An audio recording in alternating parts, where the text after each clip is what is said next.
চলতি মাসের শুরুতে ডোনাল্ড ট্রাম্প ইউক্রেনের প্রেসিডেন্ট ভলোদিমির জেলেনস্কিকে ফোন করে জিজ্ঞাসা করেছিলেন ঠিকঠাক অস্ত্র পেলে রাশিয়ার ভেতরে ঢুকে মস্কো বা সেন্ট পিটার্সবার্গে হামলা চালাতে পারবেন।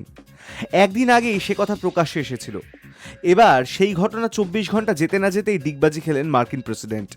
সুর বদলে বললেন মস্কোয় হামলা চালানো উচিত নয়।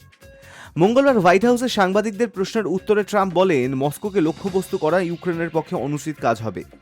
যদিও ক্রেমলিনের অভিযোগ কিভে অস্ত্র সরবরাহের নতুন পরিকল্পনা নিয়েছে আমেরিকা।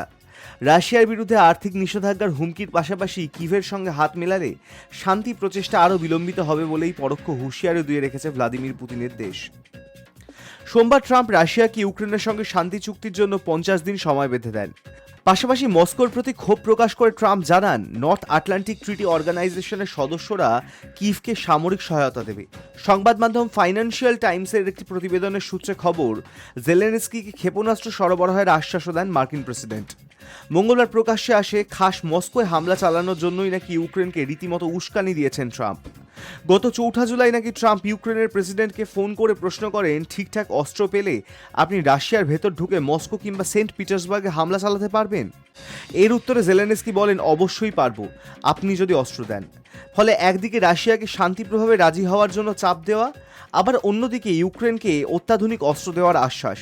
সব মিলিয়ে ট্রাম্পের এই দ্বিচারিতা নিয়ে বিভিন্ন মহলে উঠছে প্রশ্ন। এবার তার 24 ঘন্টার মধ্যেই অবস্থান বদল করলেন ট্রাম্প।